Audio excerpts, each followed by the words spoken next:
Hello everyone, आप देख रहे हैं नेचुरल डिलाइट बाय प्रीति। और आज का जो वीडियो हम बनाने वाले हैं, आज जो मैं वीडियो बना रही हूँ वो कंपोस्टिंग से रिलेटेड ही है। आपको मैंने बताया भी था कि किस तरह से मैंने कंपोस्ट मिट्टी के साथ भी बनाया है और ड्राई लीव्स के साथ भी बनाया है। तो दोनों का डिफरेंस मैं आज आपको बताने वाली हूँ। ये देखिए, मिट्टी वाला जो कंपोस्ट है, जो मिट्टी के साथ मैंने खंबा में बनाया था और बहुत फास्टली ये भी डिकम्पोज हो गया है, कोई स्मेल की प्रॉब्लम नहीं हुई। ये जो आप सीड्स देख रहे हैं, सीड्स को डिकम्पोज होने में टाइम लगता है। तो ये सब लीची वाले सीड्स हैं, तो कोई प्रॉब्लम नहीं होगी। अगर आप चाहें तो इनको छान के यूज़ कर लें, मतलब इसको छान लें और जो भी सीड्स वगैरह इस तरह के जो भी ऐसे पार्ट हैं जो डिकम्पोज नहीं हुए हैं, आप उनको पोट में सबसे नीचे भर दें। वो धीरे धीरे डिकम्पोज हो जाएंगे, क्योंकि सीड्स वगैरह जब डिकम्पोज होंगे तो कोई ज़्यादा प्लांट्स को हार्म नहीं करेंगे। यहाँ पे आप ये देख सकते हैं कि देखिए सीड्स में स्प्राउट्स भी निकलने लगा है, मतलब ये शायद प्लांट बन भी जाए थोड़े दिनों में। तो कोई बात नहीं, मैं क्या करती हूँ, इन सीड्स को ऐसे ही डाल देती हूँ जो पोट के साथ, या जब मुझे लगता है कि ये सीड हेल्दी है या प्लांट बनने वाला है तो उनको कभी कभी मैं अलग ग्रो बैग्स में भी शिफ्ट कर देती हूँ। जब ये प्लांट बन जाता है, आपने देखा भी होगा मेरे वीडियो में मैंगो प्लांट भी देखा था, तो वो सब मुझे कंपोस्ट से ही मिलता है। तो जब ये प्लांट बन जाता है तो क्या करती हूँ, मैं गार्डन वगैरह में लगा देती हूँ। हाँ, बहुत से कहते हैं कि शायद जो हम सीड से प्लांट लगाते हैं उनमें, मतलब जो सीड से ट्री लगाते हैं वो फ्रूट्स नहीं देंगे। तो इसका रीज़न तो मुझे नहीं पता देंगे या नहीं देंगे, पर ठीक है, मुझे लगता है कि ट्राई करने में क्या जाता है। जब आपके पास सीड है, प्लांट बन रहा है, तो उसको शिफ्ट कर दो गार्डन में। कम से कम एक जो बोलते हैं फ्रूट्स वाला प्लांट तो रहेगा। तो वो मैं ऐसा करती हूँ। तो अभी ये डिफरेंस मैं बताती हूँ आपको, क्या डिफरेंस रहता है इनमें। देखिए, अभी आपको इसके अंदर मिट्टी काफ़ी दिखेगी, क्योंकि मिट्टी ही हमने मिक्स की थी एज ए ब्राउन मैटर। तो मिट्टी तो रहती है, लेकिन ये मिट्टी भी अब फर्टाइल हो गई है, क्योंकि इसके अंदर जो भी हमने किचन वेस्ट डाला था वो डिकम्पोज हुआ है। तो आप देख सकते हैं मिट्टी का कलर भी चेंज हो गया है, थोड़ा सा ब्लैकिश हो गया है। तो ये मिट्टी फर्टाइल हो गई है। हाँ, मैं इस मिट्टी को कैसे यूज़ करूँगी वो बताती हूँ मैं आपको। मैं जो भी मेरा ये बन रेडी हुआ है, इसको मैं पूरा पॉटिंग मिक्स की तरह ही यूज़ करूँगी। मतलब मैं अब जो नया प्लांट लगाऊंगी वो इस मिट्टी में ही लगाऊंगी, तो उसमें मुझे अलग से कोई खाद डालने की ज़रूरत नहीं पड़ेगी। तो ये मेरा ऑलरेडी खाद बन जाएगा। ये देखिए मैंगो सीड्स, ये भी यहाँ से जर्मिनेट हो सकता है, थोड़ी सी रूट्स डल हो रही है। तो इस तरह से सीड्स जो होते हैं वो जर्मिनेट हो जाते हैं। सीड्स को वैसे भी डिकम्पोज होने में टाइम लगता है। तो ठीक है, इस तरह से जो भी है, अब मैं इसको पॉटिंग मीडिया की तरह ही यूज़ करूँगी। मतलब इसी में मुझे कुछ मिलाने की ज़रूरत नहीं रहेगी, काफ़ी फर्टाइल मेरा मीडिया पॉटिंग मिक्स बन जाएगा। और अब जो अगर आपको किसी में डालना भी, जो आपके पॉटेड प्लांट है, जो प्लांट लगे हुए हैं, उनमें भी आप चाहें तो इस तरह से एक दो मुट्ठी डाल दें। अगर आपके पास वो लीफ वाला नहीं है या कोई सिर्फ यही वाला कंपोस्ट आप बना रखा है, तो ये भी डाल दें, कोई प्रॉब्लम नहीं होगी। आप एक काम कर सकते हैं कि जो भी आपका गमला है, ऊपर से उसकी थोड़ी मिट्टी हटा लें, मतलब 1 से 1.5 इंच तक की साइड साइड से मिट्टी हटा लें। रूट्स डिस्टर्ब नहीं होनी चाहिए। वो मिट्टी हटा के फिर आप ये वाली मिट्टी भर दें। तो उससे क्या होगा, एक्स्ट्रा वेट नहीं होगा आपके पोट पे। मतलब पोट में जगह भी तो होनी चाहिए ना, तो एक्स्ट्रा वेट नहीं हो पाएगा। और ये जब मिट्टी आप वाटरिंग करेंगे तो इस मिट्टी के जो न्यूट्रिशंस हैं वो आपके प्लांट को मिल जाएंगे। तो ये वाला तो वो खाद हुआ जो मैंने मिट्टी के साथ बनाया। और अगर आपको लॉकडाउन में भी प्रॉब्लम हो रही है कि नहीं से कुछ कोकोपीट नहीं मिल पा रहा है, सोडस्ट या ड्राई लीव्स भी नहीं मिल रही है, तो मिट्टी के साथ तो आप ये वाला खाद बना ही लें, बहुत जल्दी भी बन जाएगा और कोई स्मेल या कोई वर्म्स की प्रॉब्लम इसमें आएगी ही नहीं। दूसरा, अब मैं आपको दिखाती हूँ कि जो मैंने लीव्स के साथ बनाया था, ड्राई ग्रास लीव्स वगैरह, इसमें मिट्टी मैंने काफ़ी कम डाली थी। तो ये देखिए काफ़ी क्रम्बली है ये कंपेयर उस मिट्टी के। तो इसको मैं कैसे यूज़ करूँगी, इसको मैं जैसे भी एक एक मुट्ठी होता है, कि जैसा मैं हमेशा बताती हूँ कि बस इस तरह से एक मुट्ठी लो और जो भी आपके प्लांट्स हैं उसमें डाल दो हर 15-20 दिन में। देखिए, जो वेजिटेबल वाले प्लांट्स होते हैं, फ्रूटिंग वाले प्लांट्स होते हैं, उनको खाद ज़्यादा चाहिए होता है, बहुत ज़्यादा फूडी होते हैं। तो आप उनमें इस तरह से एक एक मुट्ठी डालते रहें। फ्लावरिंग वाले प्लांट्स को भी अच्छा फर्टिलाइज़र चाहिए। ये देखिए इसके अंदर भी मैंगो सीड्स है, तो मैं डाल देती हूँ मैंगो सीड्स। जब डिकम्पोज होते हैं तो हो जाते हैं धीरे धीरे, नहीं तो क्या होता है नेक्स्ट बैच में वापस इनको डाल देती हूँ। और जो मुझे हेल्दी सीड्स लगते हैं, जो लगता है कि जर्मिनेट हो रहे हैं, तो उनको अलग से ग्रो बैग्स में जर्मिनेट करा देती हूँ। तो मैं एक बार इसको निकाल के दिखाती हूँ आपको। इस तरह से मैंने अभी खाली कर दिया है, प्लास्टिक कवर में डाल दिया है और इसमें वापस मेरा नेक्स्ट बैच स्टार्ट हो गया है। मैंने नेक्स्ट कंपोस्टिंग का अपना सामान डाल दिया इसमें। देखिए, मैंने इसको खाली कर लिया है। अब आपको जो लीव्स दिख रही है ना, ये डीकम्पोज हो गई है, मतलब हल्का सा जब आप इसको इस तरह से करते हैं तो ये छोटे छोटे पीसेस में कन्वर्ट हो जाती है। तो उसको यूज़ करने में कोई भी प्रॉब्लम नहीं है। मेन अभी आपको क्या ध्यान रखना है कि आपका कोई किचन वेस्ट इसके अंदर ना हो, कोई स्मेल ना हो, कोई हीट ना हो, तो आपका जो कंपोस्ट है वो रेडी हो गया है। देखिए इसमें बहुत थोड़ी सी मिट्टी आपको दिखेगी, क्योंकि जो टॉप लेयर मैंने मिट्टी की लगाई थी और जो बॉटम लेयर मैंने मिट्टी की लगाई थी वो ही है मिट्टी। बाकी तो सारा किचन वेस्ट, ड्राई लीव्स और ड्राई ग्रास, जो हरी घास भी डाली थी मैंने, ग्रास क्लिपिंग, ग्रास की कटिंग, वो सब मैंने डाली थी, तो वही सब है। और खुशबू तो आप इसका जब तक खुद बना के नहीं देखेंगे आप इसकी खुशबू नहीं फील कर पाएंगे। मुझे तो इसकी खुशबू बहुत पसंद है। अगर आपको भी बारिश की जो मिट्टी की खुशबू आती है ना, बारिश के टाइम, पहली बारिश में जो मिट्टी की खुशबू आती है, अगर आपको वो पसंद है तो आपको ज़रूर इसकी खुशबू भी बहुत पसंद आएगी।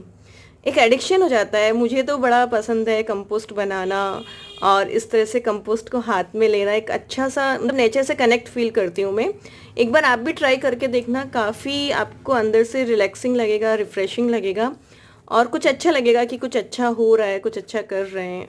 आपके प्लांट्स भी हेल्दी रहेंगे, और ये बड़ी खुशी मिलेगी कि आप अपने घर से कोई किचन वेस्ट आप बाहर थ्रो नहीं कर रहे हैं, कहीं ना कहीं एनवायरनमेंट को आप हेल्प कर रहे हैं।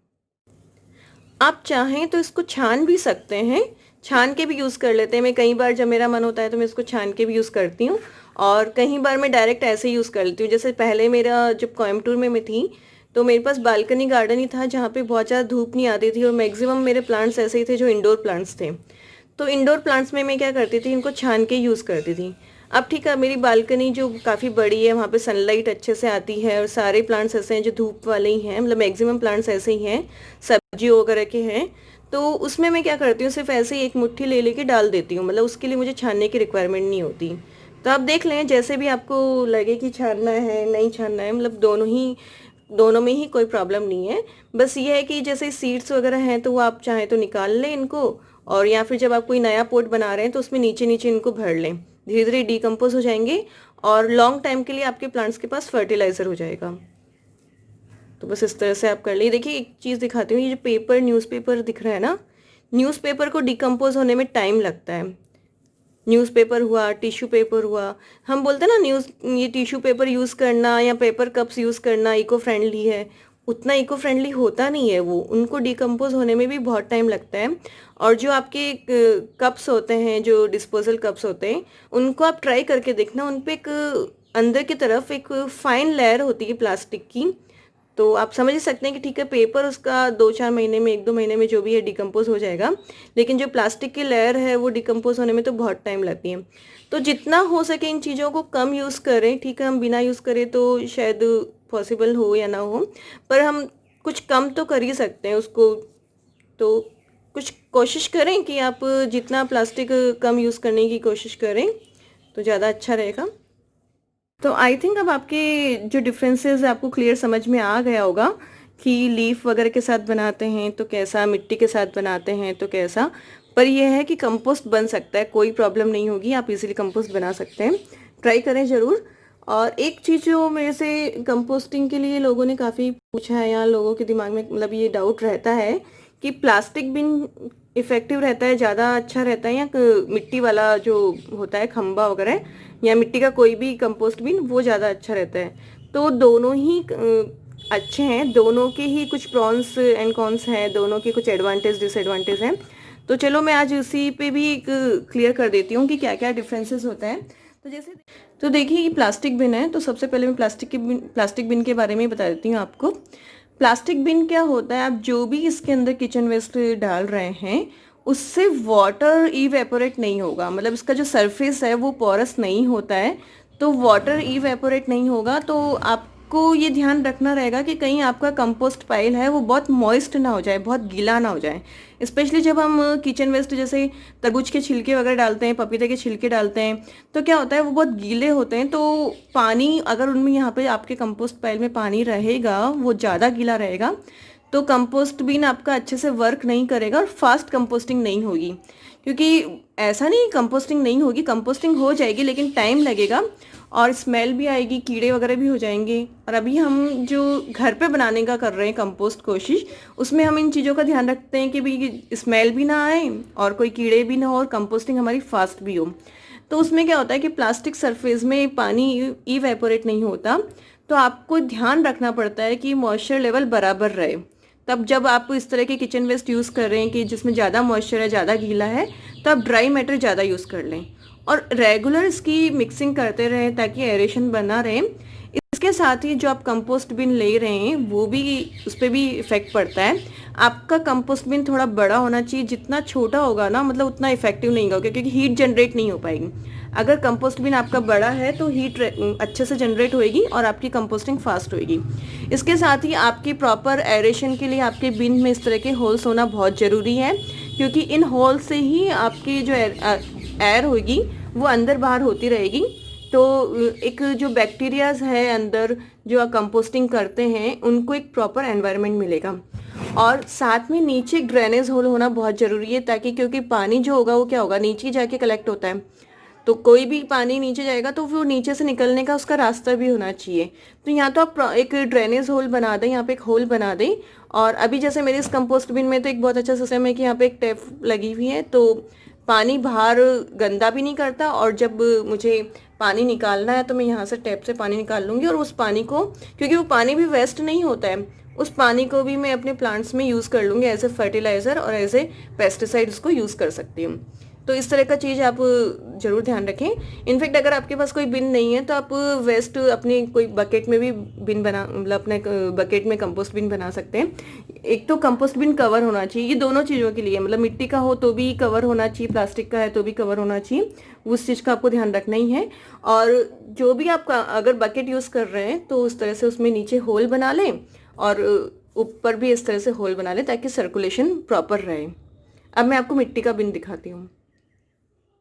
ये देखिए मिट्टी का बिन है, खंबा है। अगर आपके पास खंबा नहीं है तो कोई प्रॉब्लम नहीं है, आप मिट्टी का मटका, पुराना मटका, मिट्टी का गमला वगैरह भी यूज़ कर सकते हैं। तो मैं डिफरेंस बताती हूँ यहाँ पे। देखिए मिट्टी का जो आपका कंपोस्ट बिन होता है थोड़ा सा हेवी होता है और जल्दी से टूट सकता है, मतलब अगर आपने उसको ध्यान नहीं रखा, केयर नहीं कर रहे हैं तो टूट सकता है। जैसे अभी मेरे यहाँ पे मंकी की प्रॉब्लम है, तो मैं इनको, जो मेरे 3 खंबा है उनको तीनों पार्ट्स को मैं जॉइंट करके नहीं रखती, क्योंकि ऑलरेडी एक बार मंकी ने, ये देखिए यहाँ से इसको गिरा दिया था तो हल्का सा यहाँ पे क्रैक हो गया। प्लास्टिक बिन के साथ इतनी टेंशन नहीं रहती कि वो गिरेगा करेगा तो भी वो टूटेगा नहीं, और थोड़ा लाइट वेट होता है। ये थोड़ा हैवी होता है, तो एक ही ड्रॉबैक मुझे इसका लगता है। लेकिन इसके साथ ही ये काफ़ी इको फ्रेंडली होता है, और जो इसका सरफेस होता है वहीं से पानी इवेपोरेट हो जाता है, तो इसमें स्मेल कंपेयर, जो रिस्क होता है स्मेल का, वो प्लास्टिक बिन के कंपेयर इसमें कम रहती है। मतलब अगर आप बिगनर हैं, आपको उतना रेगुलर मिक्सिंग वगैरह नहीं कर पा रहे हैं, तो फिर आप मिट्टी वाला बिन यूज़ करें। और मिट्टी वाले बिन में क्या होता है कि अगर आपका पाइल बहुत ज़्यादा गीला है तो वो यहीं से थोड़ा थोड़ा ड्राई हो जाता है। लेकिन यहाँ पे एक चीज़ और ध्यान रखनी है कि गर्मियों के टाइम में मिट्टी वाले बिन में हो सकता है कि आपका कंपोस्ट पाइल पूरा ही ड्राई हो जाए, तो इसमें कई बार आपको रेगुलर वाटर या बटर मिल्क वगैरह मतलब वो मिक्स करते रहें। इनफैक्ट मतलब आपको ध्यान रखना है कि आपका कंपोस्ट पाइल बहुत ज़्यादा ड्राई भी नहीं रहना चाहिए, बहुत ज़्यादा गीला नहीं रहना चाहिए। तो जहाँ प्लास्टिक वाले बिन में हमें टेंशन रहती है कि गीला ना हो जाए कहीं, वहीं मिट्टी वाले में लगता है कि कहीं ज़्यादा गर्मी में ड्राई ना हो जाए, क्योंकि पानी तो रेगुलर यहाँ से निकल जाता है गर्मी से, धूप से, तो वो आपको ध्यान रखना रहेगा। इसमें भी देखिए होल्स हैं, लेकिन अगर इस तरह के होल्स नहीं भी हो, मतलब आपने कोई मटका लिया है उसमें होल्स नहीं है, तो भी कोई प्रॉब्लम नहीं है, आपका कंपोस्ट बिन वर्क करेगा, क्योंकि रेगुलर मतलब ऑलरेडी इसकी जो सरफेस है वो पोरस है। तो एक चीज़ ये है, और बस, और तो बाकी इसका भी वही कॉन्सेप्ट है कि जितना बिन बड़ा होगा उसमें कंपोस्टिंग फास्ट होगी। आप इसमें green matter, brown matter mix करें, उसको रेगुलर मिक्सिंग करें तो जल्दी हो जाएगा। मिक्सिंग नहीं करते हैं तो थोड़ा टाइम लगेगा। किचन वेस्ट आप जो डाल रहे हैं उसके छोटे छोटे पीसेस में कन्वर्ट करें तो कंपोस्टिंग फास्ट होगी। एक्टिवेटर्स का यूज़ करें तो कंपोस्टिंग फास्ट होगी। मतलब वही सब जो मैं ऑलरेडी अपने कंपोस्टिंग से रिलेटेड जो भी वीडियो है उनमें आप देख सकते हैं, उनमें मैंने बताया सारा डिटेल, क्या आपको डालना है क्या नहीं डालना है वो भी मैंने बताया। इनफैक्ट जो एटमॉस्फेयर होता है, मतलब सर्दी गर्मी मौसम भी आपकी कंपोस्ट बिन की जो स्पीड है, जो कंपोस्टिंग की स्पीड है उसको इफेक्ट करती है। लाइक सर्दी में आपकी कंपोस्टिंग स्लो हो जाती है और गर्मी में फास्ट हो जाती है, लेकिन गर्मी में आपका हो सकता है कंपोस्ट पाइल जल्दी ड्राई हो जाए, तो आपको ध्यान रखना है। बारिश के टाइम कंपोस्टिंग फास्ट ही रहेगी, लेकिन आपको ये ध्यान रखना है कि कंपोस्ट बिन आपका जो है वो या कंपोस्ट पाइल है वो बहुत ज़्यादा गीला ना हो जाए, क्योंकि बारिश के टाइम वैसे ही कीड़े वगैरह का रहता है, तो अपन को ये थोड़ा सा ध्यान रखना है कि वो ज़्यादा गीला ना हो जाए। और कभी भी बारिश वगैरह से, इंसेक्ट्स वगैरह से बचने के लिए आप क्या कर सकते हैं, इस तरह का जो ये प्लास्टिक कवर होता है या ये वाले प्लास्टिक कवर, उनसे आप इनको कवर कर दें। और बस इन चीज़ों का ध्यान रखना है। और भी कोई डाउट हो तो आप मुझे कमेंट सेक्शन में पूछ सकते हैं। बिना हेजिटेशन के आप कंपोस्टिंग से रिलेटेड या प्लांट से रिलेटेड कोई भी क्वेश्चंस हैं आप प्लीज़ मुझे पूछिए, मुझे बड़ा अच्छा लगता है उनको रिप्लाई करना। तो बस आज के लिए इतना ही। आई होप आपके सारे कॉन्सेप्ट क्लियर हुए होंगे, और फिर भी कोई डाउट है तो ज़रूर पूछिएगा। वीडियो अच्छा लगा है तो लाइक शेयर सब्सक्राइब जरूर करें। कंपोस्टिंग करते रहे, प्लांट्स लगाते रहें। Okay bye.